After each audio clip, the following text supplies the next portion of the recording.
Hello दोस्तों, आज की कहानी है एक थी वैश्या भाग 12। आज रवि के घर उसकी बहन को देखने लड़के वाले आ रहे थे। ज्योति ने रीना को एक बनारसी साड़ी निकाल कर दी और कहा, यह लो, आज लड़के वाले के सामने यही साड़ी बांध कर आना। रीना अपने भाई रवि के पास आती है और कहती है, भाई कैसी भी करके ये जो रिश्ते वाले आ रहे हैं उन्हें आने से रोक दे। रवि, क्यों, क्या हुआ? क्या तू इस रिश्ते से खुश नहीं है? रीना मुस्कुराते हुए, रिश्ते से खुश तो तब होंगी जब रिश्ता होगा। रवि, क्या मतलब? रीना, मतलब यह हर बार की तरह लड़के वाले आएंगे, मुझे देखकर नाक मुंह बनाएंगे, मुझे काली कलूटी बोलेंगे और रिश्ते से इनकार करके चले जाएंगे। हर बार यही होता है, इस बार भी यही होगा। बस भाई, बहुत हुआ यह तमाशा। अब मैं और लोगों के सामने मजाक का पात्र नहीं बनना चाहती। तंग आ चुकी हूँ मैं इस सब से। अब और बर्दाश्त नहीं कर सकती हूँ, क्योंकि मैं भी इंसान हूँ। काली कलूटी हूँ तो क्या मुझे जीने का हक नहीं? रवि दीदी, ऐसा ना उम्मीद होते। भगवान ने आपके लिए एक राजकुमार बनाया है।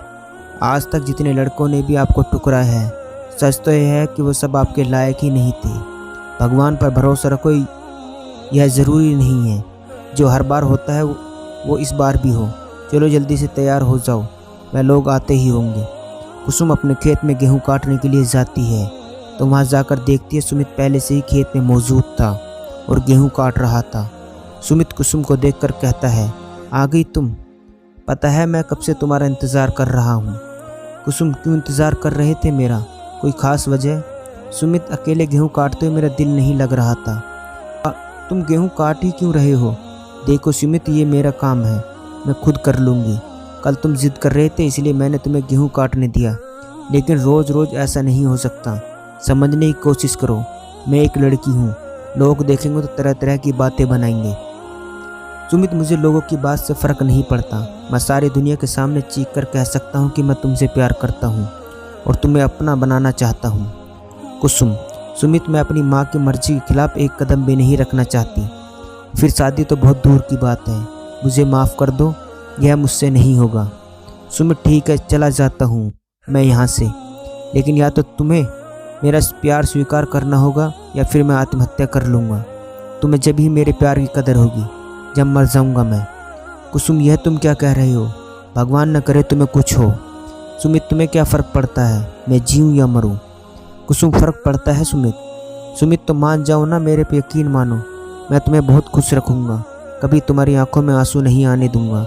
मेरी बात का यकीन कर लो। मैं नहीं चाहता ये सब। क्या है? क्यों मेरा दिल इतना बेबस हो रहा है? तुम क्यों मेरे मोहब्बत से अनजान बनी बैठी हो? तभी गेहूं काटते सुमित के हाथ में दराती लग जाती है और उसके हाथ से खून बहने लगते हैं। कुसुम उसकी उंगली मुंह में लेकर चूसने लगती है और फिर अपना दुपट्टा फाड़कर उसके हाथ में बांधती है। कुसुम, ध्यान कहाँ है तुम्हारा? और चोट गहरी लग जाती तो? सुमित, तो क्या? कुसुम, तो बहुत दर्द होता। सुमित, किसको?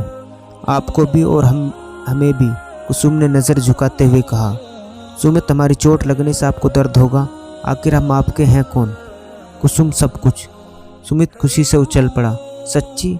कुसुम शर्माकर वहाँ से भाग जाती है। सुमित खड़ा हुआ सोचता है, फंस गई मछली जाल में। अब मुझे अगली चाल चलनी होगी और उसके बाद इन सब का सर्वनाश। हाँ हाँ हाँ। चल, दरवाजे की घंटी बजती है। रवि दरवाज़ा खोलता है। बाहर एक लड़का जिसकी उम्र रवि जितनी होगी, एक बहुत मोटी लड़की और उनकी माँ खड़ी थी। रवि जी, आप लोग अंदर आइए ना। वो तीनों अंदर आ जाते हैं। तभी वहाँ रवि की माँ आती है। आ गए आप लोग? आने में कोई परेशानी तो नहीं हुई? अरे नहीं बहन जी, हमें कोई परेशानी नहीं हुई। यह है मेरा बेटा विकास, इसी का ही रिश्ता लेकर आए हैं। और यह मेरी बेटी सालू और मैं हूँ कनक शर्मा। ज्योति जी बहुत खुश हुई, आप लोगों से मिलकर बहुत प्यारा परिवार है। कनक, धन्यवाद। जरा अपनी बेटी को तो बुलाइए। ज्योति, रवि जा दीदी को लेकर आ। रवि रीना को लेकर आता है। रीना सबको नमस्ते करती और वहीं बैठ जाती है। कनक, लगता है आपको साथ भी वो ही दिक्कत है तो हमारे साथ है। ज्योति, देखिए, मैं अच्छे से जानती हूँ आपकी बेटी का रंग काफ़ी काला है, इस वजह से इसका रिश्ता कहीं भी नहीं हो पाता। देखिए, मेरा लड़का देखिए कितना खूबसूरत है, अच्छा कमाता है, फिर भी इसकी शादी आपकी बेटी से करवा दूंगी, लेकिन इसके बदले मुझे क्या मिलेगा? ज्योति, क्या चाहिए आपको? हम दान दहेज की कोई कमी नहीं छोड़ेंगे, लड़के को मोटरसाइकिल भी देंगे। कनक वो बात तो सही है, यह सब तो आप अपनी बेटी और दामाद को दोगे, इस सब में मेरा क्या फ़ायदा। ज्योति आपको जो चाहिए वो मैं दूंगी, आप बस मेरी बेटी को स्वीकार कर लीजिए। कनक हम चाहते हैं रीना और विकास की शादी कर दी जाए और सालू और रवि की शादी करा दी जाए। ज्योति ये आप क्या कह रही हैं? आपकी बेटी उम्र में रवि से बहुत बड़ी है और उन दोनों का कोई जोड़ भी नहीं है। कनक देख लीजिए, अगर अपनी बेटी को ब्याहना चाहते हो तो आटा साटा तो तुम्हें करना ही होगा। क्या होगा आगे जानने के लिए कहानी का अगला भाग ज़रूर देखें। दोस्तों ये था एक थी वेश्या भाग 12। दोस्तों कहानी अच्छी लगी तो चैनल को सब्सक्राइब करना ना भूलें।